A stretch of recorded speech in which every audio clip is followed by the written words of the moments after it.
Welcome along. My name is Martin Veitch, and it's going to be my pleasure to chair, moderate, hopefully not stick my oar in too much in this debate, which is rather provocatively called cyber security, real or fake. If it's totally fake, then they've really sold us down the river quite extensively, haven't they? But before we get started, I'm going to give my excellent panel the chance to introduce themselves. Maybe we could start with Claire, please. Hi, I'm Claire Priestley. I'm Director of IT at City, University of London, and founder of CIO+1. I'm Graeme Hackland. I'm the Chief Information Officer at the Williams Grand Prix Engineering Group. Greg Morley, Group CIO at United Living. Hello, I'm Duncan Brown. I'm the Chief Security Strategist at Forcepoint. Fantastic. So let's start off with a rather open question. Cybersecurity, in my lifetime, in my career, it's become so much more of an important topic. Security used to be sort of 20-ish on the list of priorities of CIOs. From my point of view, it was a web, mobile, Wi-Fi, wonderful things in their own right, but they left these gaping holes in defenses because everyone was doing all of this new creative stuff. Claire, maybe I could start with you. How has cybersecurity changed over the course of your career? Well, it's fundamentally a boardroom discussion now, whereas it never used to be. And loath though I am to use attacks as a means of sponsorship, you know, WannaCry actually did us a favour in many ways. It got the discussion firmly on the sort of C-suite table, and for many of us, I'm sure, got us quite large budgets in terms of, you know, sponsorship and business cases. I think we should always use things that happen to other people to help us build out. Yeah. Absolutely. I think there's been a real focus in most organisations as we went digital, as the digital explosion happened through the late 90s and 2000s. Every company had to really focus on that security piece, because we've seen some organisations go out of business. You know, WannaCry took some organisations out, and we don't want to be there. In Formula One, we saw a Formula One team not able to run their cars because of a ransomware that took them out for a whole day while they recovered. So it can stop our business. So we take it very seriously. Yeah, I think the same for us, and I echo those points. Other things that we've seen changing around cybersecurity over recent years is particularly around behaviour, education, culture, and then sort of awareness by individuals of the sort of importance of their data. So it is changing. I think from a CIO's perspective, not changing fast enough. And I echo Graham's point that I'll happily use examples of what's happened elsewhere to boost our case. But it's heading in the right direction. Unfortunately, I don't think we'll ever keep up. I think that's now impossible. I mean, I think that's the issue at hand, which is that we're always in reactive mode.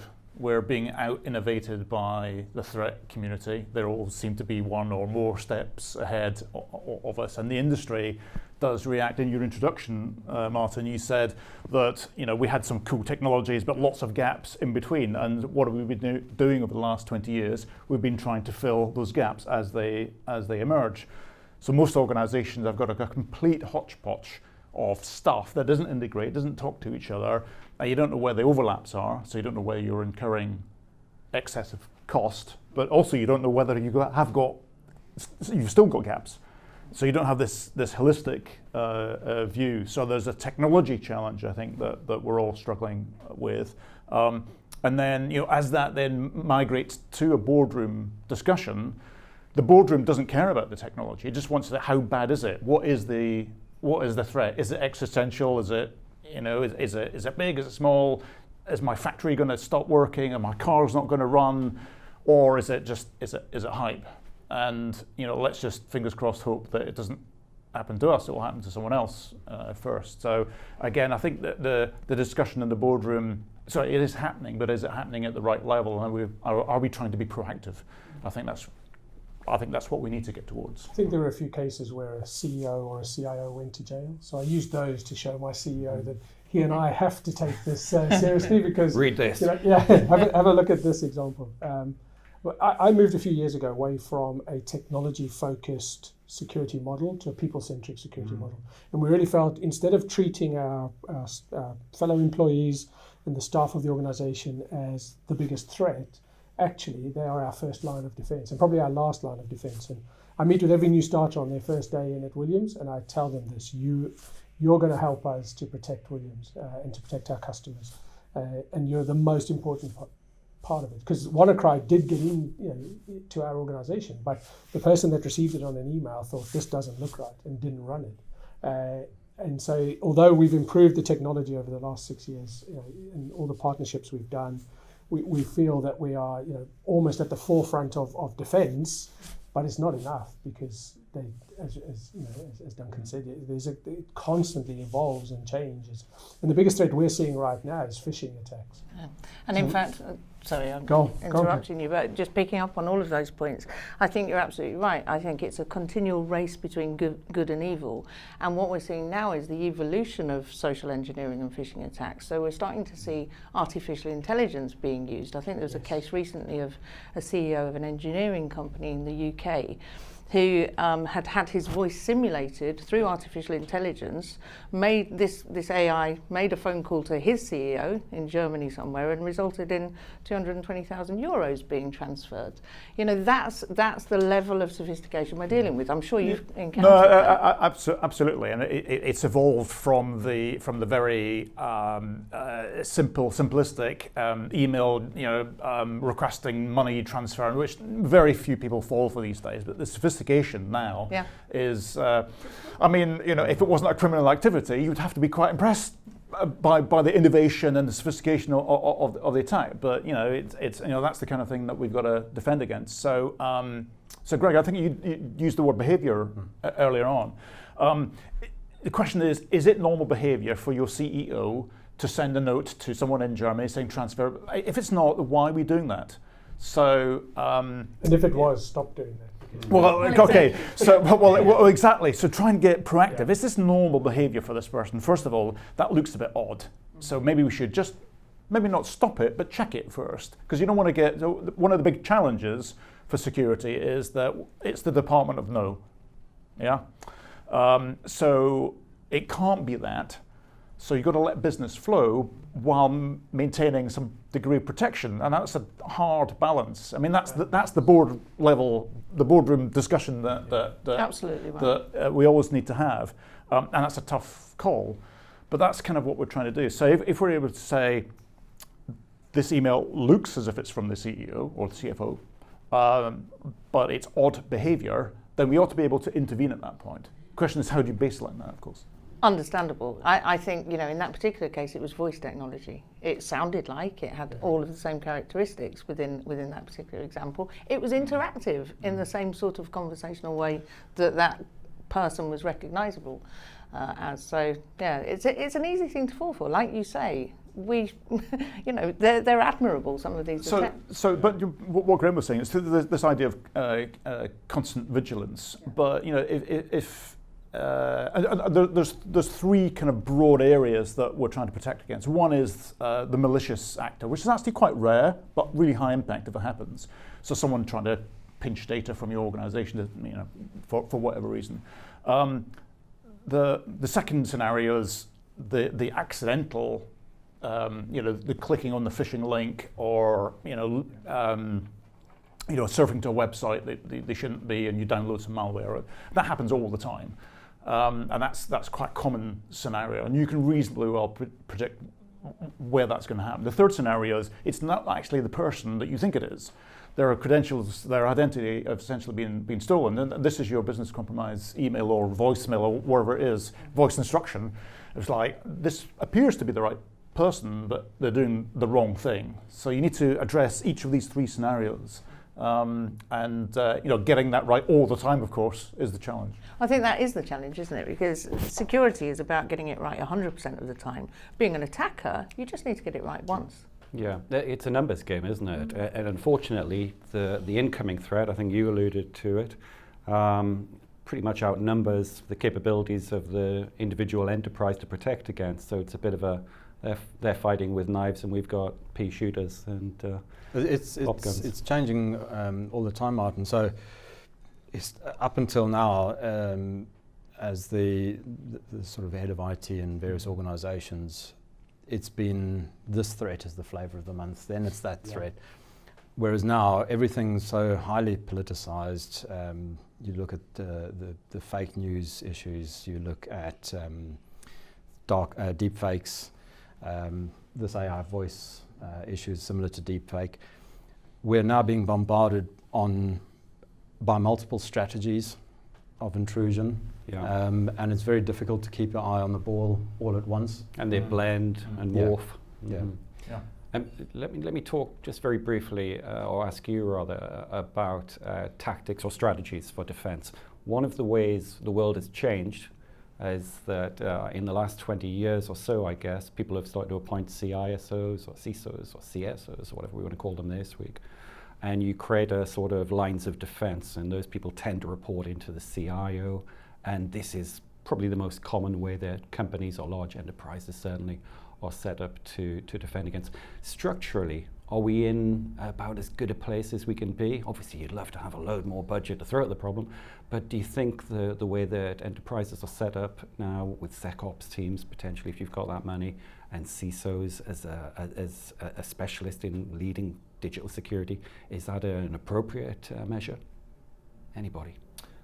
I think, so I agree with you, Martin, that that's how many companies are set up. My perception is that most CISOs have come from a technical background, and which is why they report into the CIO typically, maybe a chief risk officer if there is such a thing. The difficulty is that if they're talking technical language, what does that mean to the business? So the short answer is not much.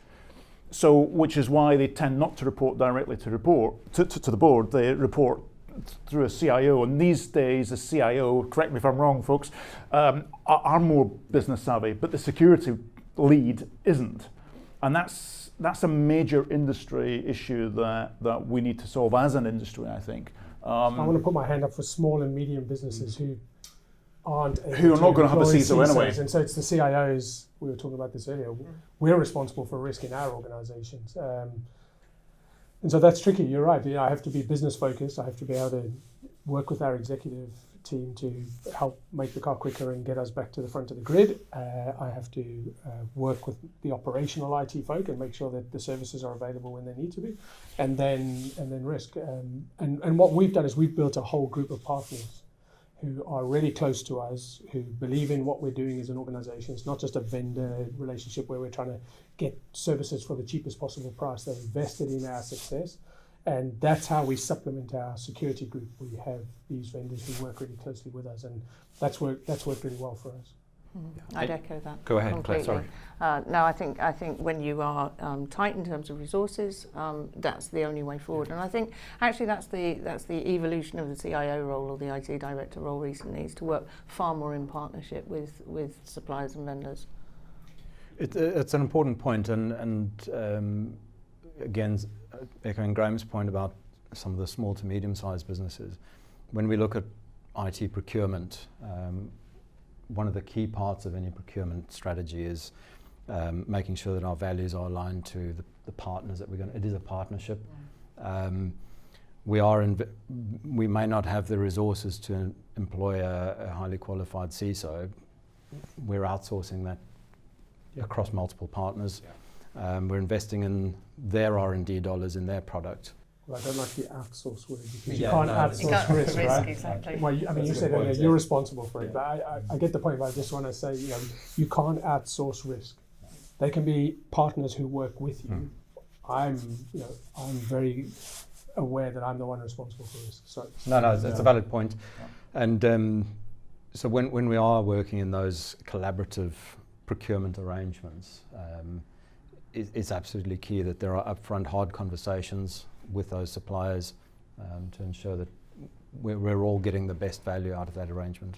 And you mentioned this idea of shared vision and shared values. A lot of organisations, not just SMEs, but sometimes really large organisations, don't really have a view on what they're doing from a security point of view. And if they do, then it's not aligned to what the business needs them to do. So, you mentioned SecOps and so on. We're great in the industry, in the security industry, about doing stuff. We like to scurry around and dig out malware and vulnerabilities and all that kind of good, essential stuff. But what is the overall objective that we are trying to achieve? Most security functions don't really have a strong sense of that. And if they do, that's not aligned to what the business needs to do. In the meantime, the business is super connected these days.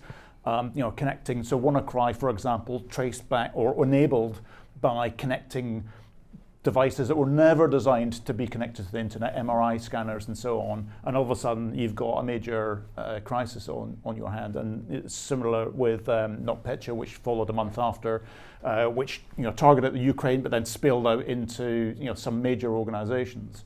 But we do that, we connect our systems because we have to, because that is business. That's what the business and the board demands us to do, but security is not a consideration. And there's always this discussion which we should have, which is, should we versus could we?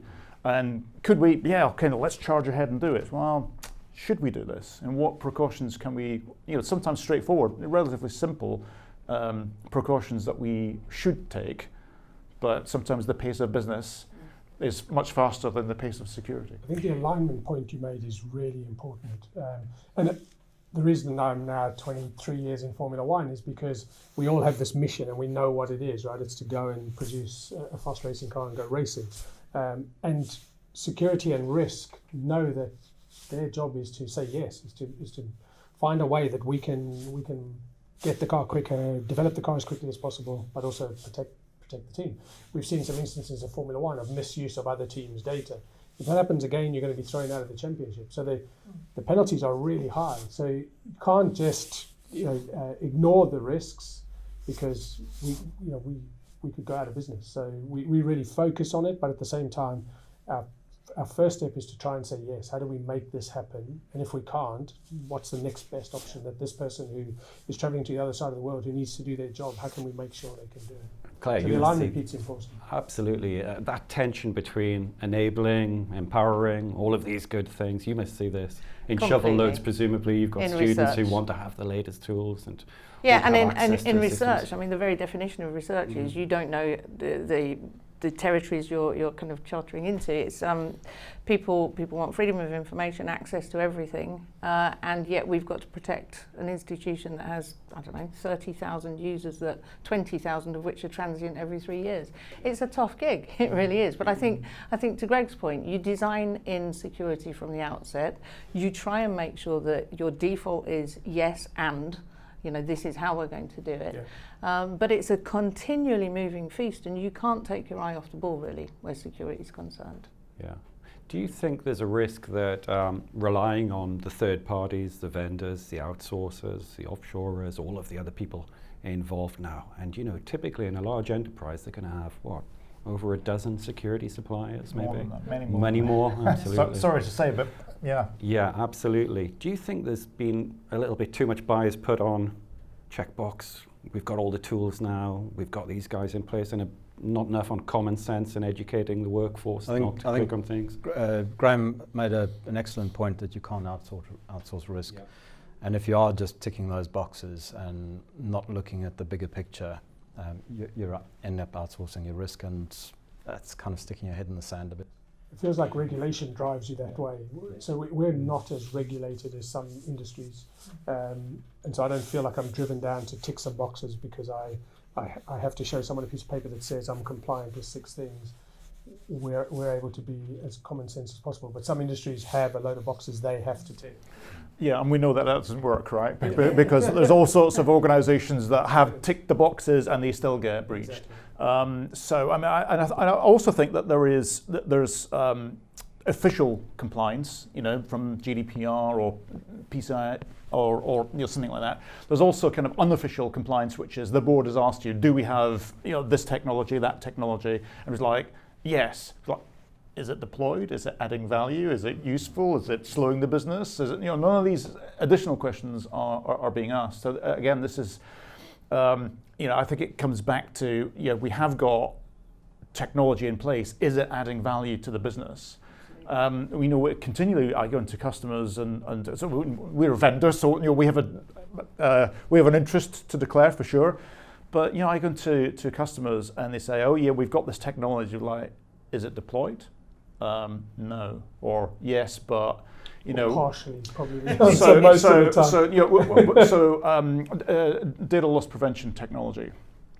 Which is something we have a solution in that area, and we're passionate about the value that it creates. But a number of times that we go into to customers, oh yeah, we have a DLP solution, but it's an audit only mode. It's monitoring. It's like, well, you're not getting anywhere near the value that should be protecting your organization. The best you've got is a rear view mirror approach of why have you not switch this on, and it's usually because if we switch it on, it will stop stuff, it will block emails and all that kind of stuff, and that we don't want the business to do that. So it's like, all right, there's a fundamental problem in the industry then that needs to be solved. So I sometimes think that there's a disconnect between some of the technology and the value that it should be delivering, and that's frankly that's on us.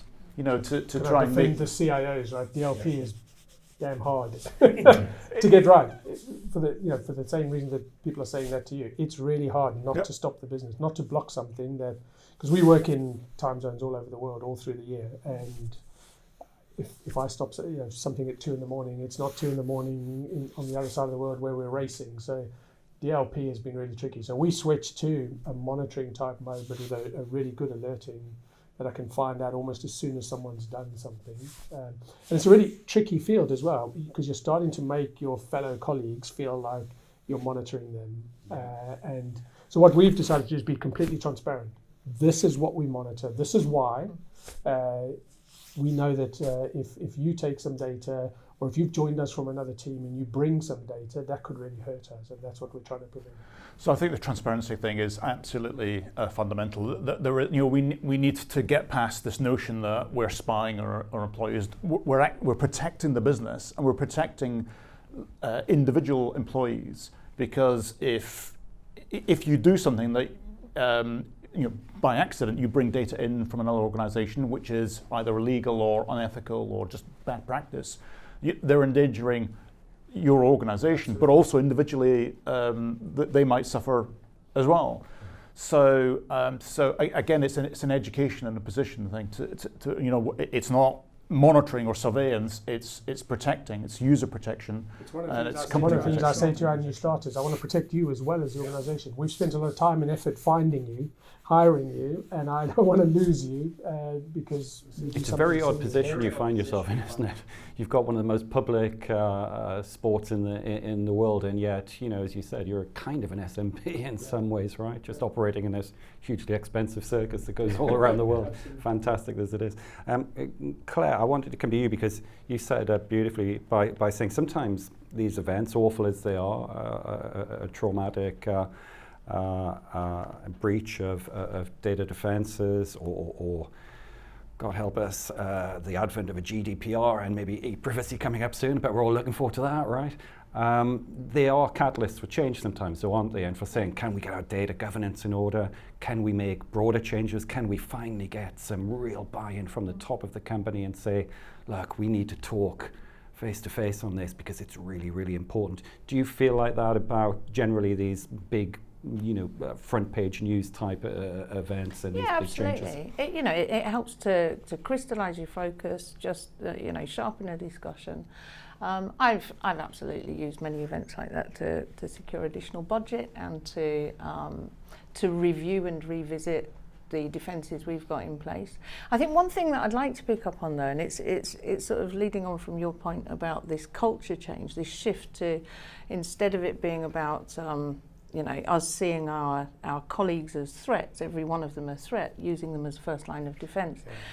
I think there is a massive culture change underway at the moment, and I think that can only go further. I think we were talking earlier, Greg, about we classify information assets institutionally and organisationally at the moment. We profile them according to risk. We put in appropriate measures, security-wise. I think we need to start looking at doing that at an individual level. And I think as we see a rise of governance and state controls, there needs to be much more partnership working with the public to help understand how that can work. I absolutely 100% agree. I think, again, transparency is the key. This is what we're looking for in terms of individual behavior, individual risk. You're right, many organizations classify data. Why don't we classify users? So if you're the CEO or the CFO, you are by definition a high risk individual, okay? But we absolutely do in my organisation. That's precisely what we do. And we'll target you with more sophisticated education, training, and so on. Yeah. One of the best things about GDPR, I thought, was it's human nature to just hoard all the data, right? Yeah. So no one ever deletes any data. For a rainy day. And the best thing about GDPR is we had to start saying, why are we holding on to this data? We no longer need it. And especially someone's personal information who applied for a job 5 years ago, why are we still holding it? And so as an organisation, we went through that whole questioning internally. What data do we actually need to retain? And that was really useful, actually. So how long do you retain it? That's the question. So as per the regulation, right? As long as it's necessary, and that you're not infringing that individual's rights. So, we've beefed up our policies, and so if someone's had a disciplinary action, officially supposed to be on their record for 12 months, it probably just stayed on their record forever. Now we're much better at cleansing that data out. So, for as long as it's necessary. I think GDPR is a force for good. I mean, it's got its critics for sure. I think it's quite often seen as a sledgehammer that cracks a nut. I think that's a misrepresentation of it. I think if you just go back to the principles of GDPR, it's things like data minimization and storage limitation and accountability, for goodness sake. It's pretty elementary, but it does draw attention to the fact that actually these principles are not adhered to commonly first of all in personal data, which we all hopefully care about, but actually you could take these principles and apply them to all data. So you've got personal data, but then you've got machine data for your racing cars. We might need to know that this wing that we created in 1995, we might use it again. No, we're not going to use it again. But people inherently do not want to delete data. But you can take our own photos, right? All the photos you take on your phone. Do you ever delete the bad ones anymore? No, just they're in a cloud somewhere. Pictures of the inside of my pocket. Absolutely. There you go. I might need that one day. Yeah, absolutely. Go ahead. I was just going to say, we've touched on behaviours. We've touched on employees as a first line of defence. One of the other areas that I think is underappreciated is mental health, particularly among cybersecurity professionals. They are under relentless pressure, as you said, Duncan. Security is a very reactive industry by its nature, and I think of these poor guys who are just constantly reacting to every threat 24/7, having to keep educated as to where the next threat's coming from, and often looking at an upcoming threat and thinking we just don't have the tools to deal with that is too smart for us. So I think the mental health side is absolutely critical to address. That's a really well made point. Yeah, constantly having to keep up to date at the same time as having those. I think a good analogy for that is looking at doctors on the NHS who are they're understaffed, overstretched, underpaid, just unable to deal with every threat that comes. They're having to prioritise. And if we take that back to cybersecurity, there's no magic pill to fix every threat. You're going to prioritise on the big ones, but you're kind of saying, okay, well, are we going to let the little ones through? So I think prevention is better than cure.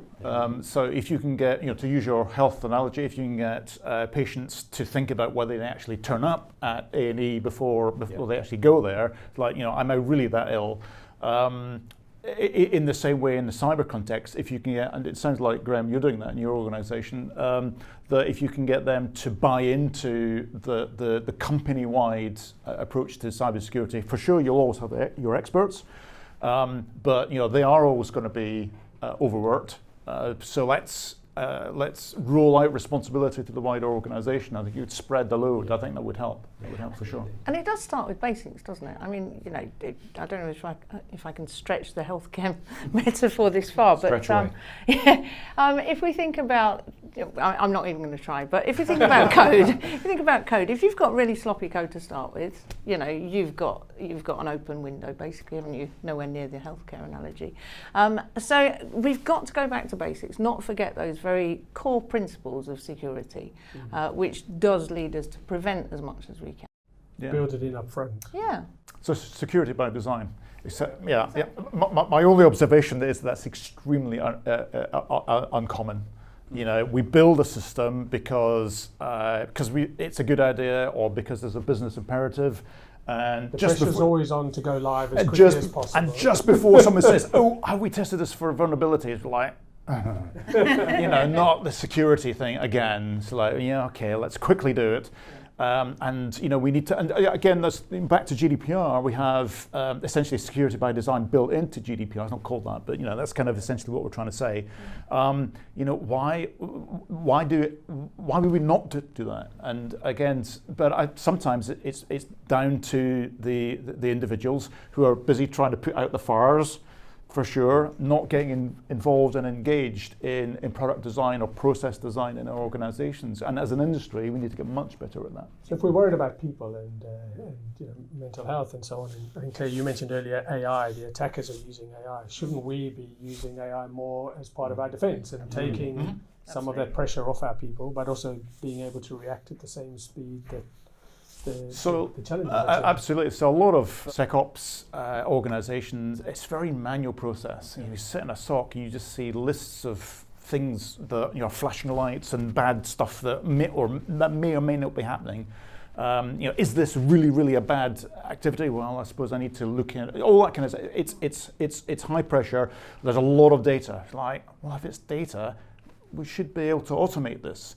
So actually one of the big drivers in security we're seeing now is it's actually not improving the efficacy of security, but improving the efficiency of it, to try and help that situation and trying to ease the burden on the SecOps teams. And I think it's a fact that even though AI will definitely be an attack vector, it will also be a defense vector, and a lot of companies making a lot of money in Silicon Valley at the moment using AI to detect money laundering activity, fraudulent behaviour, etc. So hopefully it balances. So the only thing I would say, Martin, is be careful when any vendor. Very negative today. Very negative. Well, they're all claiming AI, right? It's everywhere. It's like you wave at AI, it's like, what do you mean by AI? So do you need, at best it's kind of machine learning. There's not very much real artificial intelligence emerging. There are some for sure, but it's more likely to be good analytics or maybe a bit of machine learning. That's generally as far as it goes. So be very careful. I mean, there's a way to go in terms of applying genuine AI to security problems. I'm sure it will come. But it's pretty scarce right now. So let me take it back as well. Another way that IT has opened up opportunities and empowered employees has been through bring your own device, bring your own app type environments. From your experience, has that been a curse or benefit, or maybe a bit of each? Claire, maybe you could go first. Thanks.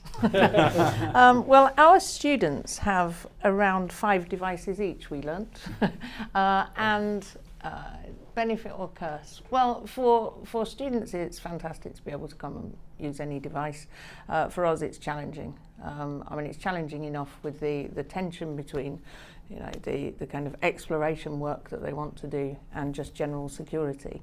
I'm going to stick with challenge and move on. So said quick. I think bring your own device changed the dynamics. Instead of us focusing on protecting the devices, suddenly the device didn't belong to us, so we had to protect the data.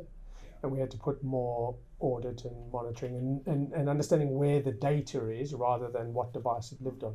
And so I think it was a good thing. Anybody else want to come in?